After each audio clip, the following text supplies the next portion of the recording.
بس میرے دوستو، میں نے آپ کی بڑی سما خراشی کی اور اونچا بول بول کے بھی میں کوشش کرتا ہوں کہ اونچا نہ بولا جائے، کیونکہ اونچا بولنا کوئی اچھی بات نہیں ہے۔ جس طرح عام گفتگو ہوتی ہے اسی سطح پہ گفتگو کی جائے تو آدمی بور نہیں ہوتے، اس لیے خدا نے اونچی آواز کی مذمت کی ہے۔ ان انکر الاصوات لصوت الحمیر، بہت اونچی آواز جو ہے وہ گدھوں کی ہوتی ہے۔ تو آدمی کو آدمی رہنا چاہیے، لیکن لاؤڈ سپیکر سے تیز ہیں، آدمی آہستہ بھی بولے تو پھر بھی آواز بہت پھیل جاتی ہے۔ تو لہذا اتنا کافی ہے، باقی انشاءاللہ باقی اتنا عرض کروں گا کہ جن سے دین لینا تھا، جن سے ایمان سیکھنا تھا، جن سے قرآن کی تعلیم حاصل کرنی تھی، جن سے قانون اسلام ہم نے معلوم کرنا تھا، دنیا نے ان کے ساتھ وہ سلوک کیا کہ ہیچ کافر نہ کند آنچ مسلمہ کردہ۔ کوئی کافر بھی یہ سلوک نہیں کر سکتا تھا جو اسلام کے دعوے داروں نے کیا۔ کل میں نے بڑے اختصار کے ساتھ پیغمبر کی شہادی کی وفات کا اجمالاً ذکر کیا تھا۔ اب میں چاہتا ہوں نفس نبی، جس کو خالق نے قرآن میں نفس نبی کہا اور جس کو پیغمبر نے دین و دنیا میں اپنا بھائی کہا، اور ہم نے جس کو اللہ کا ولی اور پیغمبر کا بلا فصل وسیع کہا، اور جس کو عام کو نے عقل مند بے عقلوں نے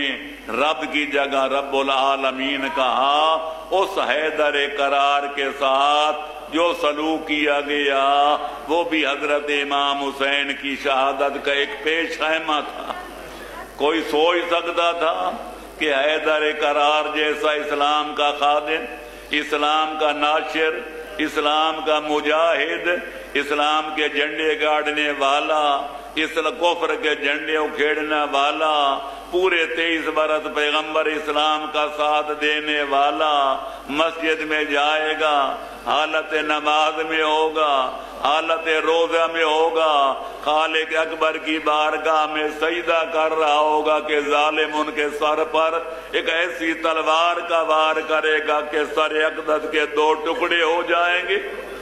یا علی تیری ذات پر پوری کائنات قربان۔ اگر کوئی آدمی کوئی مرنے لگے تو کئی الٹی سیدھی باتیں کرتا ہے، لیکن جب مولا کے سر اقدس پر تلوار لگی اور سر اقدس کے 2 ٹکڑے ہوئے تو مولا کی زبان سے جو پہلا جملہ نکلا وہ یہ تھا کہ بسم اللہ و باللہ و علی ملت رسول اللہ۔ دشمنوں کو چیلنج کر دیا، کبھی کل ایمان کے ایمان میں شک نہ کرنا۔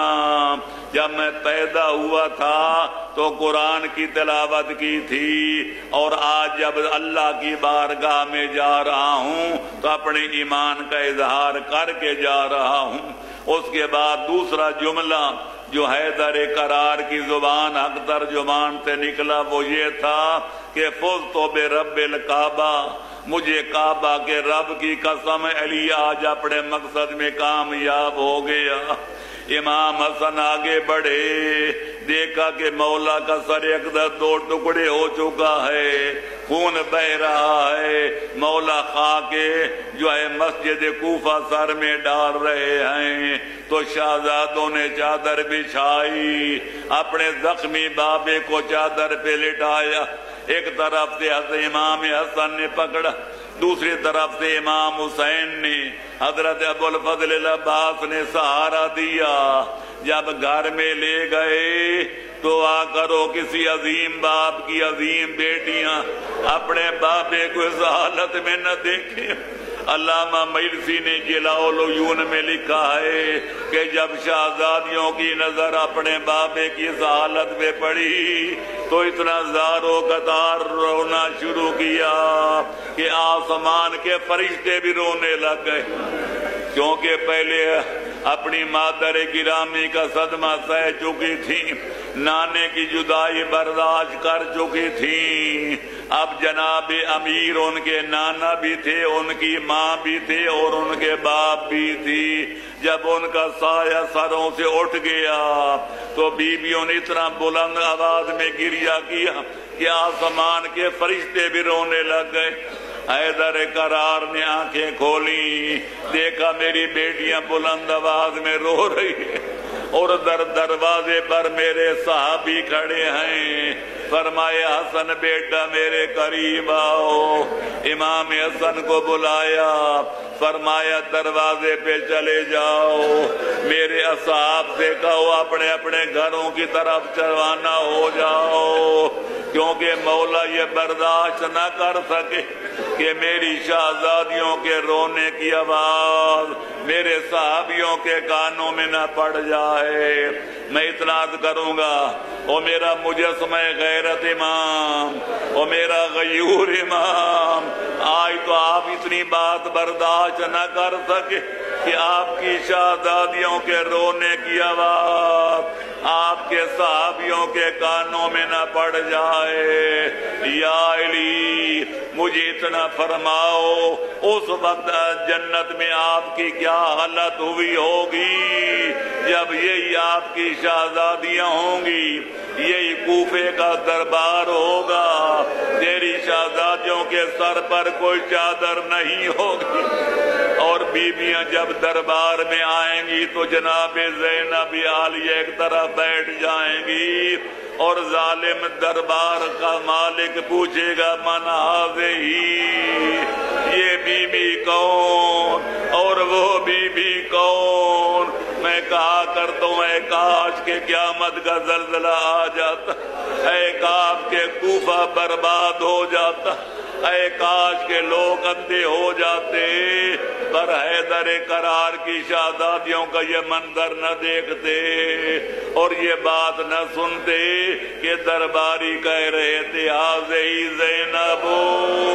وتلک ام کلثوم، یہ علی کی بڑی شہزادی زینب عالیہ ہیں اور وہ ان کی شہزادی چھوٹی بیٹی جناب ام کلثوم، شامیاں بستند بازو زینب و کلثوم را، اے فلکاں ابتدا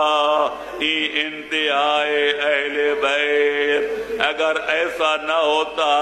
تو کربلا کا واقعہ بھی پیش نہ آتا۔ مسلمانوں کی جرأت بڑھ گئی تھی آل محمد کی توہین کرنے کی، ان کو شہید کرنے کی اور بیویوں کو قید کرنے کی اور دربار میں لانے کی۔ صلوات پڑھے محمد و آل محمد، اللہم صلی اللہ۔ وآخر دعوانا ان الحمدللہ رب العالمین وسیعلم الذین ظلموا ای منقلب ینقلبون۔ یا اللہ تجھے واسطہ محمد و آل محمد علیہ السلام کا ہمارے بحر میں لال ولایت کے ظہور میں تاجیل فرما، ہمارا نام ان کے انصار و آوان کی مقدس فہرست میں درج فرما۔ یا اللہ جو مومنین مومنات بیمار ہیں ان کو لباس صحت عطا فرما۔ یا اللہ پورے ورلڈ میں پورے عالمین میں جہاں بھی علی ولی کے نام لے ہوئے ہیں، حیدر کرار کی شمع امامت کے پروانے ہیں، ان کو اپنے حفظ و امان میں رکھ اور دہشت گردوں کے نجس وجود سے زمین کو پاک فرما، پاکستان کو استحکام عطا فرما، سنی شیعہ مسلمانوں کو بھائیوں کی طرح اکٹھا جینے مرنے کی توفیق عطا فرما، بیماروں کو لباس صحت عطا فرما، بے اولادوں کو دولت اولاد صالح سے مالا مال فرما۔ یا اللہ ہمیں آخری زمانے کی فتنوں سے بچا، ہمارا خاتمہ اسلام و ایمان پر فرما،